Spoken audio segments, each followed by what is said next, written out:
But Indian ఐడల్లో మీకు ఏ రోజైతే రజనీ శ్రీ పూర్ణిమ you are eliminated అని అనిపించినప్పుడు మీకు ఎలా ఉంది ఫీలింగ్? షాక్ అయ్యానండి, చాలా సైలెంట్గా షాక్ అయ్యాను. అంటే తెలియలేదన్నమాట. వెంటనే నాకు నేను శ్రీరామ్ గారిని అడిగాను, ఎలిమినేటెడ్ నేనా? ఓకే. బాధ వేసింది డెఫినెట్గా.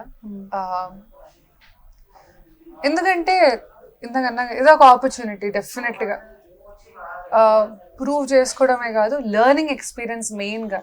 ఎందుకంటే నేను పాడిన సూసేకి కానీ, కుర్చీ మడత పెట్టి, స్వింగ్ జరా, మెయిన్గా ఇవి నాకు నా ఇమీడియట్ జానరా కాదు, melody, classical. But I'm ready and I'm open to exploring. That I was excited అనమాట. అప్పుడు ఇండియన్ ఐడల్ ప్లాట్ఫామ్ వచ్చింది, సెలెక్ట్ అయ్యాను అన్నాక. సో అలా ఎలిమినేట్ అయ్యాను అన్నప్పుడు ఓకే, ఇంకా ప్రూవ్ చేసుకునే ఛాన్స్ మిస్ అవుతున్నాననే బాధ ఉండేది. అమ్మ వాళ్ళు ఎలా ఫీల్ అయ్యారు? సో ఇదే నా కూతురు గెలవాలి అని. చాలా డెఫినెట్గా నా goal was to win the title. But ఆ ఎలిమినేషన్ కూడా డెఫినెట్గా ఒక ఆపర్చునిటీ వెయిట్ చేస్తుంది. There are good things in the store for me in future అన్న నాకు ఆ నమ్మకం ఉంది. సో యా, అది ఉండాలి. ఇంటికి రాగానే కొంచెం బాధపడ్డారు. బాధ ఉంది, బట్ దెన్ డెఫినెట్గా అది ఎందుకు మంచిదో అని ఒక ఏ జరిగినా మన మంచికే అని అనుకున్నాను. సింగర్స్ ఎప్పుడు బాధపడద్దు, ఎందుకంటే ఇది లైఫ్ టైం. డెఫినెట్లీ అంతే. లెర్నింగ్ ప్రాసెస్ కంటిన్యూస్ అండి. ఎనీడే విన్ అయిన వాళ్ళకైనా, ఇలా జర్నీ ఆగిపోయిన వాళ్ళకైనా. అటు రజనీ శ్రీ పూర్ణిమ కొంతమందికే తెలుసు ఆఫ్టర్ బిఫోర్ ఇండియన్ ఐడల్, తర్వాత ఆఫ్టర్ ఇండియన్ ఐడల్ చాలా మందికి తెలుసు. మీకంటూ ఎంతమంది క్రష్ ఉన్నారు తెలుసా? మీకు ఎంత ఫ్యాన్స్ ఉన్నారు తెలుసా? ఎలా అనిపిస్తుంది అప్పుడు? ఫ్యాన్స్ చాలా పెరిగిపోయారు కదా ఇప్పుడు. అభిమానం ఎక్కడ చూసినా ఇన్స్టాగ్రామ్ రీల్స్ ఇలా ఓపెన్ చేస్తుంటే మీరే. ఐఎమ్ థ్యాంక్ఫుల్ అండి. ఈ ఆపర్చునిటీ ఇచ్చిన ఆహా తెలుగు ఇండియన్ ఐడల్ సీజన్ 3కి ఐఎమ్ రియలీ గ్రేట్ఫుల్. సో ఎలా అనిపిస్తుంది? ఫీలింగ్ ఏంటి? రెస్పాన్సిబిలిటీ అండి, చెప్పా కదా. హ్యాపీయే, very happy.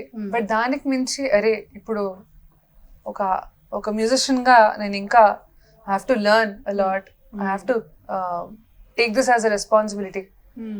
So take this కాదు, ఇట్ ఈస్ అ రెస్పాన్సిబిలిటీ. అది బిల్డప్ చేసుకోవాలి. అది ఆ స్కిల్ బిల్డప్ చేస్తూ ఒక మంచి మ్యూజిషియన్ అవుదామని నా కోరిక. నెక్స్ట్ మీకంటే ఏదైనా రాసుకున్న సాంగ్స్ ఉన్నాయా మీకోసం? అంటే నెక్స్ట్ రేపు ఎక్కడైనా ఛాన్స్ వస్తే నేను ఒక పాట పాడాలి అని సింగర్స్ రాసుకుంటూ ఉంటారంటగా సాంగ్స్. ఉందండి. ఏదో ఒకసారి వినిపించారు? ఒకసారి అంటే ఇంకా అది రిలీజ్ అవ్వలేదు, బట్ 2 lines డెఫినెట్లీ. ఇది యాక్చువల్లీ కంపోజ్ చేసి కూడా కొంత టైం అయింది. So I thought this time it would be the right thing to. ఇంకా ప్లాన్ చేయలే, but definitely 2 lines for you guys. Kranthi Sekhar అని నా very good friend of mine, who's also musician. Geetha అక్క వాళ్ళ బ్యాచ్ అనమాట. లిటిల్ మ్యూజిషియన్స్ అకాడమీలో నేను రామాచారి గారి దగ్గర కూడా నేర్చుకున్నాను. సో అక్కడ తను కూడా స్టూడెంట్ అనమాట. తను రాసిన పాట ఇది. నాలో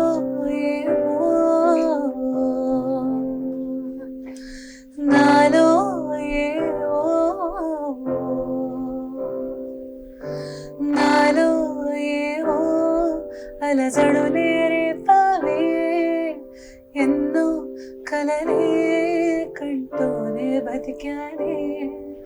నాలో ఏవో అలజడులే రేపవే, ఎన్నో కలలే కంటూనే బతికానే.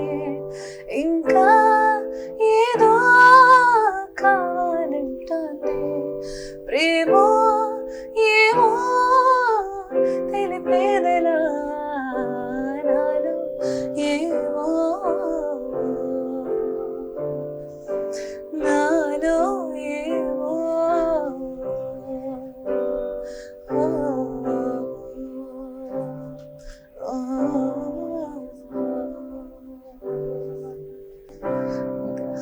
వెరీ నైస్ అండి. చాలా చాలా బాగుంది సాంగ్. ఇంకా ముందు ముందు మీరు పెద్ద సక్సెస్ అందుకోవాలి, మంచి సాంగ్స్ పాడాలి. ఆ పెద్ద సెలబ్రిటీ అయిపోయిన తర్వాత నాకు అప్పుడు కూడా ఇంటర్వ్యూ ఇస్తారు కదా. హ్యాపీగా అండి. ఓకే, ఒక చక్కని ఇంకో మనం సూసేకి సాంగ్ లో చిన్న ఇది బాగుంటుంది. ఆ సాంగ్ మీరు పాడారు కదా, అందరం ఎంజాయ్ చేసాం అప్పుడు. అదొక్క సాంగ్ పాడేస్తే మనం ఎండ్ చేసేస్తాం. తప్పకుండా.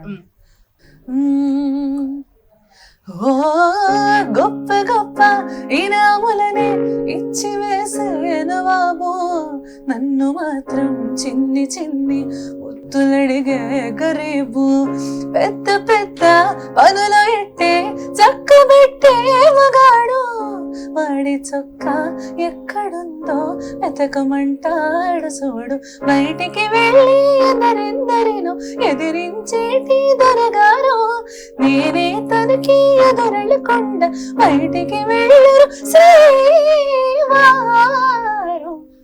సోసేకి ఎగిరవ మదిరి ఉంటాడే నా సవే,